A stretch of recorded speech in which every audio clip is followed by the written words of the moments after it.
오늘 우리에게 주신 하나님의 말씀은 로마서 15장 14절에서 21절의 말씀, 신약성경 160면입니다.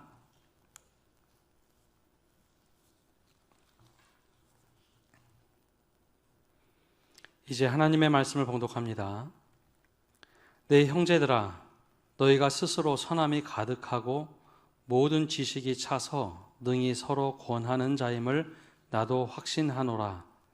그러나 내가 너희로 다시 생각나게 하려고 하나님께서 내게 주신 은혜로 말미암아 더욱 담대히 대략 너희에게 썼노니, 이 은혜는 곧 나로 이방인을 위하여 그리스도 예수의 일꾼이 되어 하나님의 복음의 제사장 직분을 하게 하사 이방인을 제물로 드리는 것이 성령 안에서 거룩하게 되어 받으실 만한 하게 하려 하심이라.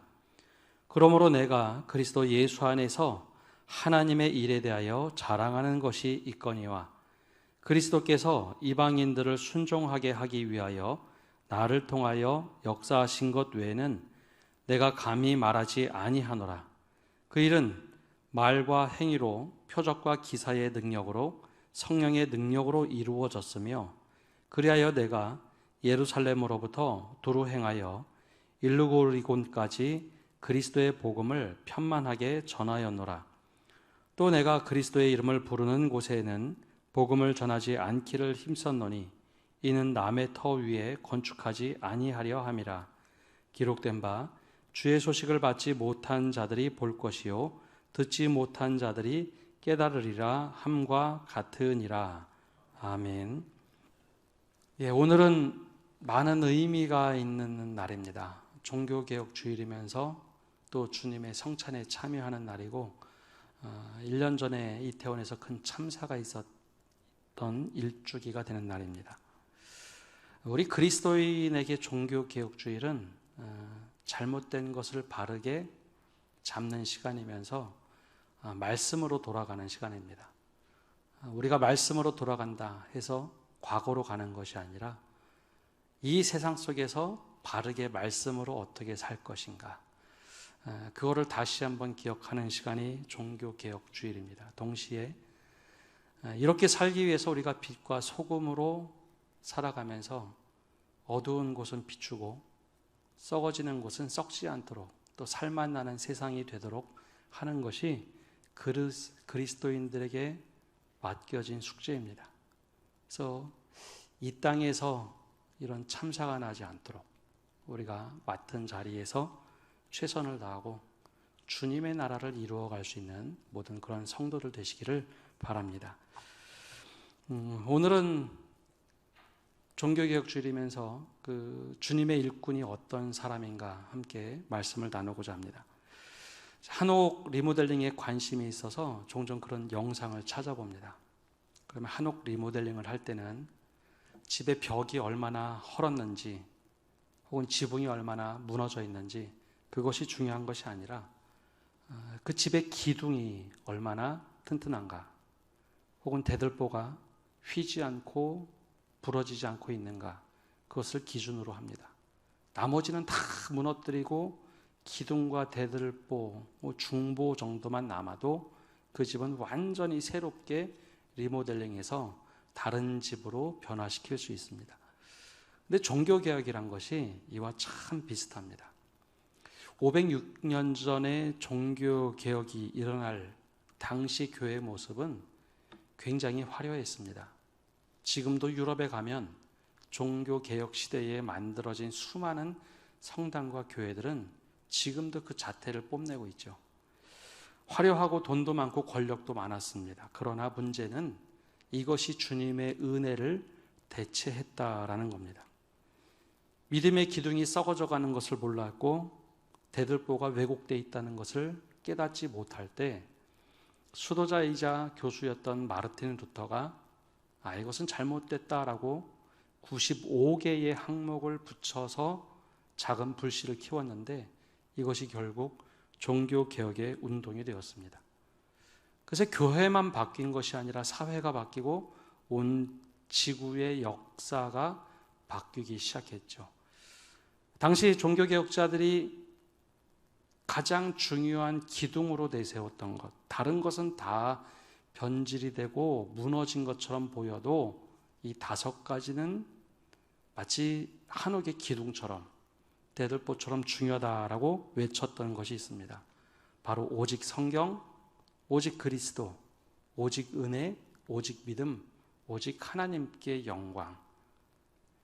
이 5가지 기둥만 있으면 교회의 외적인 모습이나 모든 모습은 변해야 한다라는 것이었습니다. 마치 한옥의 기둥처럼 대들보처럼 이것만 있으면 된다. 그래서 그 개혁 정신에 따라서 교회는 완전히 리모델링을 했는데 우린 그것을 보고 개혁교회다라고 부릅니다. 세상은 혁명을 해서 뒤집었지만 교회는 형태를 다시 바꾸며 그 교회의 모습을 지켜갔습니다. 그래서 교회는 오늘도 여전히 이 기준을 삼아서 시대에 맞게 변화할 때 진정한 교회가 됩니다. 이 교회가 되는 과정에서 가장 중요한 것이 교회의 일꾼을 어떻게 세우는가입니다. 결국 사람을 세우는 데 가장 중요한 일이죠.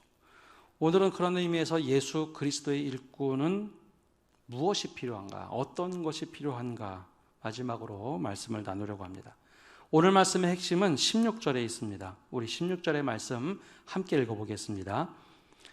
이 은혜는 곧 나로 이방인을 위하여 그리스도 예수의 일꾼이 되어 하나님의 복음에 제사장 직분을 하게 하사 이방인을 제물로 드리는 것이 성령 안에서 거룩하게 되어 받으실 만하게 하려 하심이라. 아멘. 사도 바울은 자신의 삶을 쭉 돌아보면서 그리스도의 일꾼이 되었음을 자랑하기는 하는데 이 그리스도의 일꾼이 된 배경은 은혜다라고 말합니다. 하나님의 은혜. 하나님의 은혜라는 것은요, 조건 없이 우리에게 값없이 주시는 선물, 그 부어주시는 사랑을 은혜라고 얘기합니다. 그래서 구원도 은혜요, 우리가 주님의 자녀가 된 것도 은혜요, 하나님께 선택받은 것도 은혜다. 조건 없이 받았기 때문입니다. 그런데 이것을 조금 더 쉽게 얘기하면 그리스도의 일꾼이 된 것을 하나님의 은혜다라고 말하는 이유는 기회를 주셨다라는 겁니다. 전혀 준비가 되어 있지 않아도 아무것도 아닌 나에게 야, 너 내일에 함께 참여해 보겠니? 그 기회를 주셨기 때문에 내가 예수 그리스도의 일꾼이 되었다라고 고백을 합니다. 주님의 은혜는 우리에게 기회를 주시는 일입니다. 내가 어떻게 살아오든 내가 어떤 인물이든 기회를 주시더라는 거죠.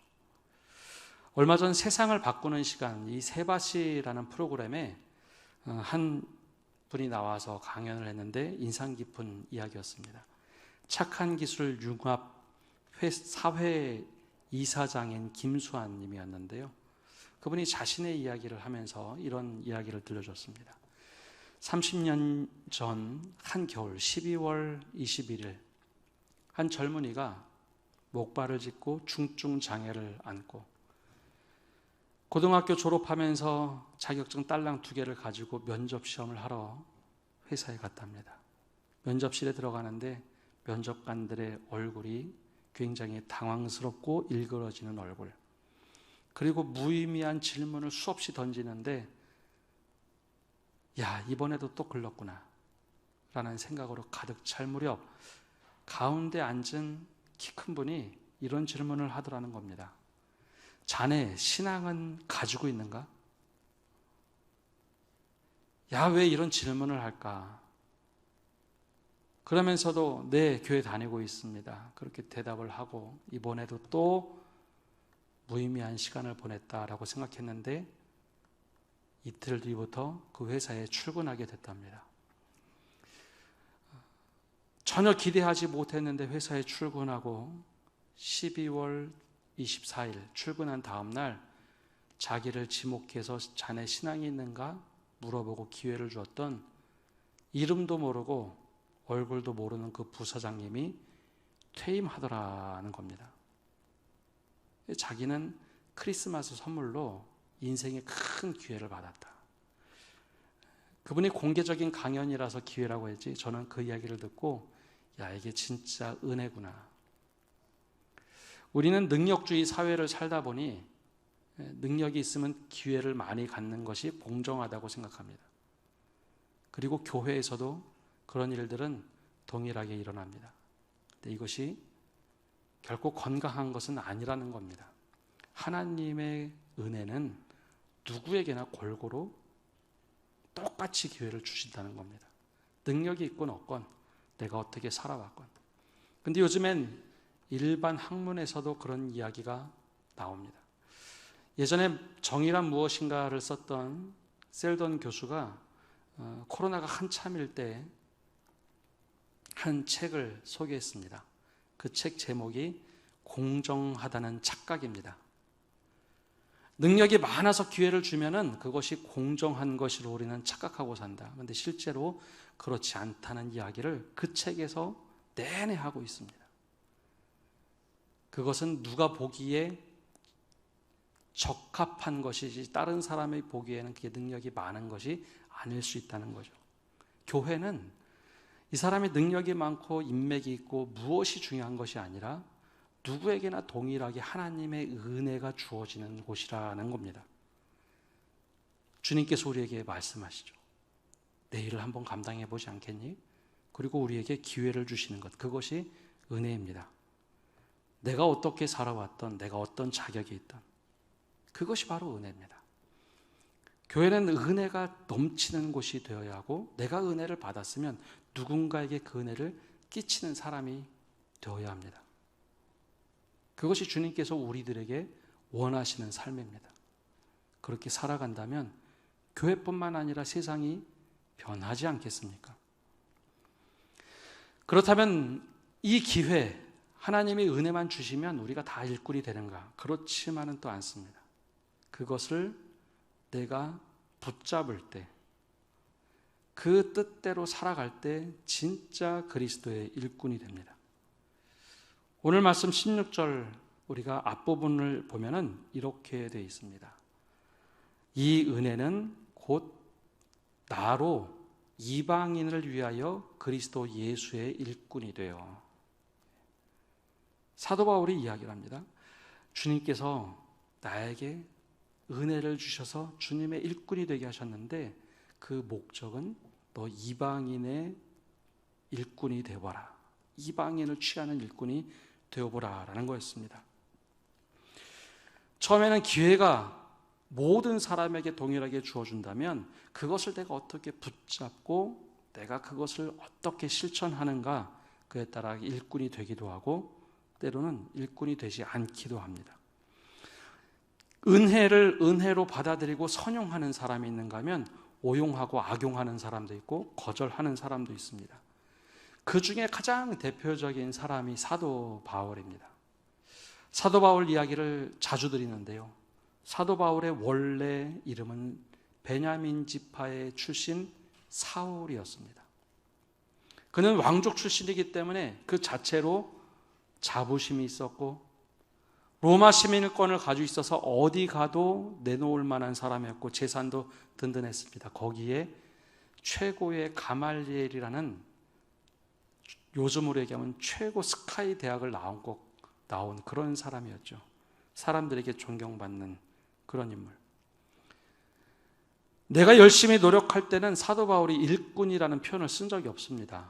나는 그냥 랍비지 내 스스로 일꾼이란 말을 쓴 적이 없습니다. 그런데 그가 자기의 일을 열심히 하다가 예수님을 만나게 되죠. 시력을 잃어버렸습니다. 네가 핍박하는 예수라라는 음성도 들었어요. 그리고 어느 날 이름 모를 아나니아라는 사람이 와서 눈을 뜨게 해주는데 한마디를 던지고 갑니다. 주님께서 너로 하여금 이방인과 왕들의 그릇으로 사용하려고 하신다. 주님이 그렇게 하신다. 너는 이방인과 왕들을 위한 나의 그릇이다. 그릇이 되어라 라고 말씀하셨어요. 그 이야기를 들려주고 떠납니다. 만약에 여러분들이 사울이라면 여러분들은 이 은혜라는 기회를 내 것으로 수용하시겠습니까? 아니면 말도 안 되는 일이다 걷어차시겠습니까? 쉽게 얘기하면 이런 얘기죠. 내 인생 상당 시간을 최선을 다해서 내가 이걸 되고자 하고 이 목표를 잡고 왔는데 주님이 원하시는 게 다른 일입니다. 랍비로서는 가장 싫어하는 이방인의 그릇이 되라. 반대의 삶을 살라. 그런데 기가 막히게 사도 바울은 랍비의 직을 버립니다. 그리고 자신이 살아왔던 삶을 180도 돌려서 주님이 원하시는 일, 이방인의 그릇이 되고자 일꾼이 되어서 살아갑니다. 그것이 사도 바울이 은혜를 붙잡고 예수 그리스도의 일꾼이 되어가는 과정이었습니다. 그렇다면 우리는 어떨까요? 목회자의 가장 중요한 사역 중에 하나는 에베소서에 나오는 것처럼 성도들을 온전하게 세워 봉사일을 하게 하며 그리스도의 장성한 분량이 충만한 데까지 이르도록 돕는 일입니다. 저는 돕는 일입니다. 성전을 온전하게 세우고 봉사의 일을 하게 하며 그리스도의 장성한 분량이 충만한 데까지 이르도록 하는 것. 그러기 위해서 목회자들에게 기도하면서 사역을 혼자 하는 것이 아니라 부탁할 때가 있습니다. 사실 부탁이란 표현은 완곡한 표현이고요. 오늘 말씀으로 하면은 주님께서 저에게 은혜를 주셔서 목회를 하도록 하신 것처럼 또한 저희도 그 기회, 섬길 수 있는 기회를 통해서 일꾼이 되도록 청을 하는 것이죠. 기회를 주는 겁니다. 근데 그때 어떤 분들은 이런 반응을 합니다. 목사님, 저에게 이런 기회 주셔서 감사합니다. 저에게도 이런 기회를요? 그런 이야기를 하실 때 정말 감사했습니다. 또 어떤 분들은 그렇게 얘기합니다. 집사님, 권사님 이런 일들을 좀 섬기셨으면 좋겠는데요. 그럼 목사님 뭐를 해야 될지만 알려주시면 제가 다 이거 해내겠습니다. 라고 하면서 하시는 분들이 있어요. 어떤 분들은 정반대로 왜 저한테 이런 일을 맡기십니까? 하는 분들도 있고 이래서 힘들고 저래서 힘들고 수없이 많은 이야기 하시는 분들도 있습니다. 그러면 그때 이 은혜는 머물고 있는 것이 아니라 흘러가는 힘이 있기 때문에 이 기회가 이분에게 갔다가 거절하거나 내가 어렵다고 하면 다른 분에게 은혜가 흘러갈 수밖에 없습니다. 그럼 종종 오해를 하는 경우가 있습니다. 목사님이 나 싫어하나 봐. 나 다시 안 시키는 것 같아. 근데 그것이 아니라 기회, 은혜라는 것이 모두 다 골고루 가기에 흘러갈 뿐입니다. 근데 성경에도 예수님께서 그런 말씀을 하세요. 달란트 비유가 바로 그런 비유입니다. 3명의 사람들에게 달란트를 똑같은 기회를 주면서 달란트를 나눠주는데 능력에 따라 달란트를 나눠줍니다. 1달란트, 2달란트, 5달란트. 기회는 동등했습니다. 그러나 그 결과는 전혀 달랐죠. 1달란트 가지고 있는 사람은 아무것도 하지 않습니다. 우리 주인은 땅에서 그냥 거두고 심지 않아도 거두는 분인 줄 알았다. 그때 예수님의 비유의 핵심은 1달란트 있는 자의 것을 다시 5달란트 있는 자에게 주라입니다. 경제적으로 얘기하면, 경영으로 얘기하면 맞지 않는 것 같지만 동등하게 주어진 기회를 붙잡지 못하면 주님께서도 그런 비유를 들으시며 하나님 나라를 이야기하십니다. 그러니까 우리가 어떻게 은혜를 받고 그것을 붙잡느냐, 그것에 따라서 우리가 은혜를 충만히 누리고 주님의 뜻을 따라 예수 그리스도의 일꾼이 되더라라는 것이죠. 여기서 예수 그리스도의 일꾼이 된다는 것은 그분의 뜻을 따라 사는 것입니다. 사도 바울은 유대인을 위해서 평생 살아왔지만 유대인을 위해서 살지 않습니다. 주님이 원하시니 내가 이방인의 그릇이 되겠습니다. 그 뜻대로 열심히 살아가죠. 이게 바로 예수 그리스도의 일꾼입니다. 내가 중요한 것이 아니라 그분이 중요한 것. 그래서 오늘 말씀에도 사도 바울은 얘기합니다. 내가 내 자랑을 하는 것이 아니라 하나님의 일을 자랑하려 함이라. 나에게 이루어진 하나님의 일을 내가 자랑하고 있다라고 말을 합니다. 바로 우리 모든 성도들이 바로 주님이 주신 은혜라는 기회를 붙잡고 그 기회 속에서 그리스도의 일꾼이 되는 놀라운 은혜를 맛보시는 성도 여러분 되시기를 바랍니다. 마지막으로 그리스도의 일꾼이란 것은 마지막에 직분으로 꽃을 피우는 것이지 직분을 받아서 그리스도의 일꾼이 되는 것은 아니라는 것입니다. 오늘 16절 말씀에도 그 순서로 보면 이렇게 말씀하고 있습니다. 이 은혜는 나로 이방인을 위하여 그리스도의 예수의 일꾼이 되어 하나님의 복음의 제사장 직분을 하게 하사. 그리스도의 일꾼이라는 것이 먼저 나오지 직분이 먼저 나오지 않습니다. 내가 정말 주님에 붙들려서 그리스도의 일꾼으로 살아오자 주님이 야 그러면 이제 네가 할 일이 있는데 복음의 제사장이 되어라. 그 직분을 허락하셨다라는 것이죠. 이 순서는 굉장히 중요합니다. 그리스도의 일꾼으로 살아가는 사람들이 직분을 받아서 더 열심히 섬기는 것이지 직분을 받았기 때문에 우리가 일꾼이 되는 것이 아닙니다. 이 순서가 뒤집히면 우리가 헷갈리기 시작합니다. 맞아, 직분이 있으니까 내가 섬겨야지.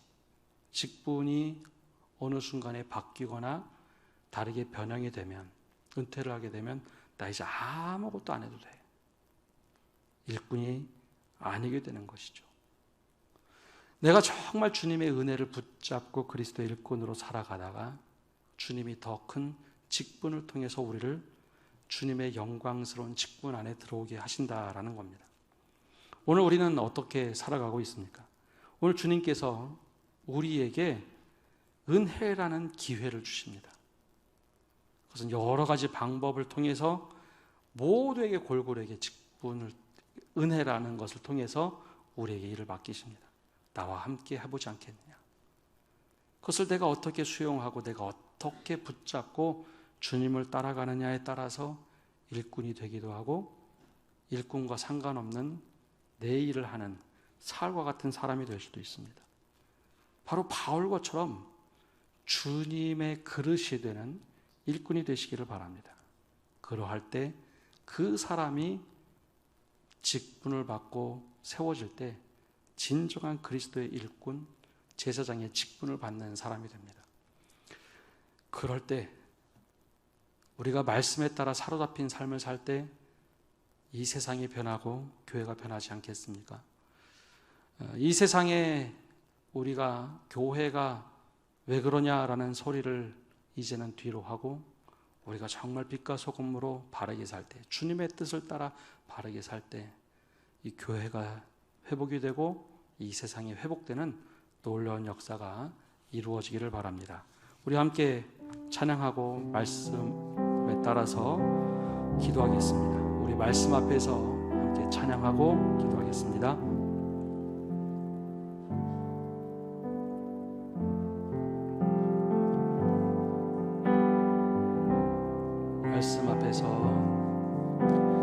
말씀 앞에서 경외함으로 주께 홀로 섭니다.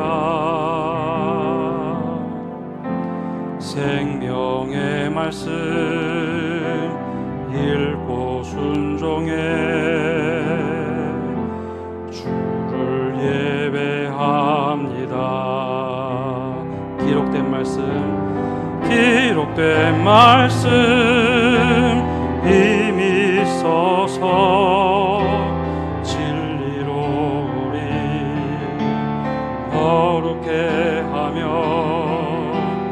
거룩한 말씀 세세 영원히 복음이 되어 말씀하시네. 하나님 말씀에 겨워 떠는 자, 그 말씀에 생명을 거는 자, 한 사람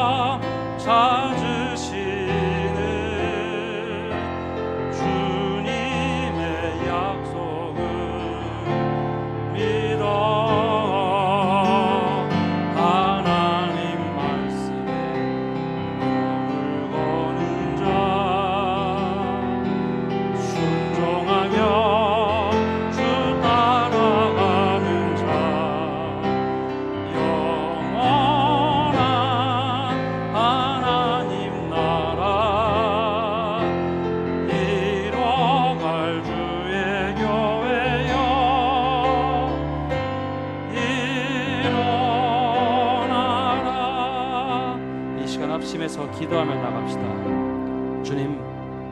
주님께서 우리에게 은혜로 주신 기회를 선용할 수 있는 힘을 달라고 기도합시다.